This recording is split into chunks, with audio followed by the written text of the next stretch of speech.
Благодарам, председателе. Добро од ова што можев да го слушнам е дека, како и претходниот амандман, исто и овој амандман ќе биде одбиен од мнозинството. И кога зборуваме за конструктивност и кога се повикуваме на конструктивност, треба работата да ја гледаме и од аспект на конструктивност на власт. Доколку сакаме конструктивна опозиција, мора да има и конструктивна власт. Но со ништо не допринесувате вие како власт, поготово затоа што се работи за предлог кој што го даваме како ваше предизборно ветување. Ова ние не го измисливме, туку станува збор за еден предлог кој што доаѓа од една ваша предизборна кампања со која што сакавте да дојдете до повеќе гласови, а сега откако ја партиципирате власта правите сосема спротивно. Затоа го слушнав вашиот одговор по однос на нашиот амандман. Слушнав дека велите ќе има поголеми фискални импликации. Па јас се прашувам, добро, дали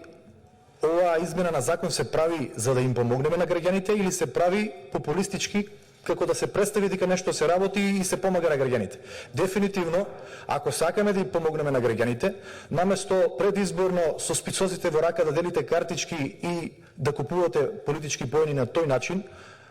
представувајќи се дека помагате на граѓаните, еве имате можност на вистина реално да помогнете, а не само декларативно и популистички. Така да тезата дека ова ќе предизвика фискални импликации, мислам дека не држи вода од проста причина што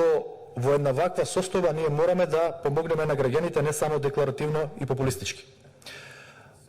Друго што сакам да истакнем е тоа што има впечаток дека ако опозицијата, во конкретниот случај ВМРО ДПМН, не истапеше во јавност и не го образложеше сето ова претходно, дека септември месец беше најавуван предизборно како месец за викенди без ДДВ, дека воопшто немаше да има ваква мерка, па причина заради која што ова се наоѓа, ова измена на законот се наоѓа на дневен ред, јас сум убедена и моје чувство и чувство на граѓаните е дека притисокот кој што го направи претходно ВМРО ДПМН во јавност е причина од која што не можевте да се вратите назад и моравте на ваков начин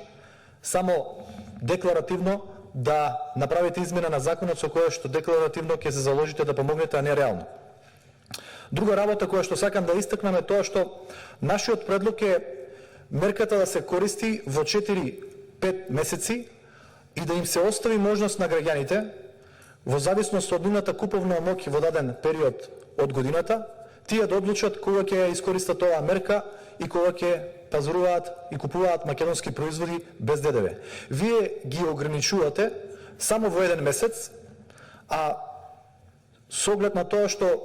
познавајќи ја куповната моќ на нашиот народ, јас сум убеден дека голем дел од граѓаните да сакаат да искористат оваа мерка, можеби во тој даден момент нема да имаат куповна моќ да ја искористат мерката. Еве уште еден аргумент зошто треба да се прифати нашиот амандман кој што ние го предлагаме.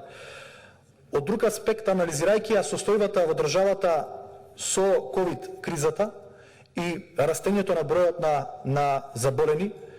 вие предлагате во ек на пандемија ограничување на можноста и сконцентрирање на илјадници граѓани во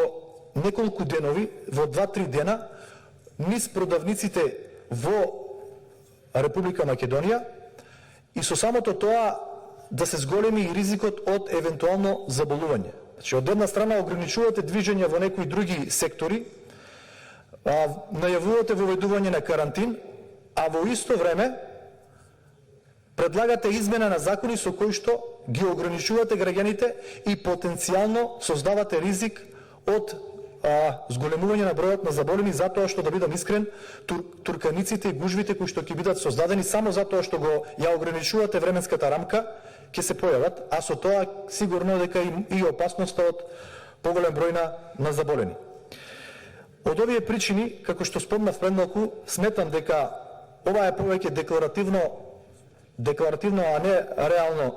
да се помогне на граѓаните, а другите недостатоци на овој предлог сигурно дека ги има многу. Ќе оставам простор и еве и колегите да се надоврзат, затоа што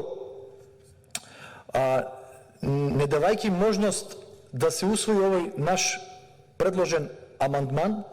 вие оставате простор и можност да биде коментиран и во јавност вашиот предлог од повеќе аспекти, а за крај ќе кажам само неколку недостатоци. Едно од тие недостатоци вие што на вашиот предлог закон е тоа што повратот на ДДВ ќе се врши само за тие граѓани кои што имаат паметни мобилни телефони, за тие граѓани кои што ја користат апликацијата Мој ДДВ, и нема да се врши во моментот на купување, туку после извесен период. Ако сакате навистина во овој кризен период да и помогнете на граѓаните, тогаш треба граѓаните да бидат ослободени од овие трошоци во моментот кога купуваат, а не после 4-5 месеци, што значи дека вие навистина во еден ваков кризен период не излегувате во пресрет на граѓаните, туку само популистички најавувате одредени мерки кои што нема да имаат ефект. А причина зашто нема да имаат ефект, причини заради кои што нема да има ефект ги наведовме. Дополнително е тоа што не прифаќате ништо кое што е како конструктивен предлог од опозицијата, но затоа граѓаните не следат и ќе имаат можност сами да ценат. Благодарам.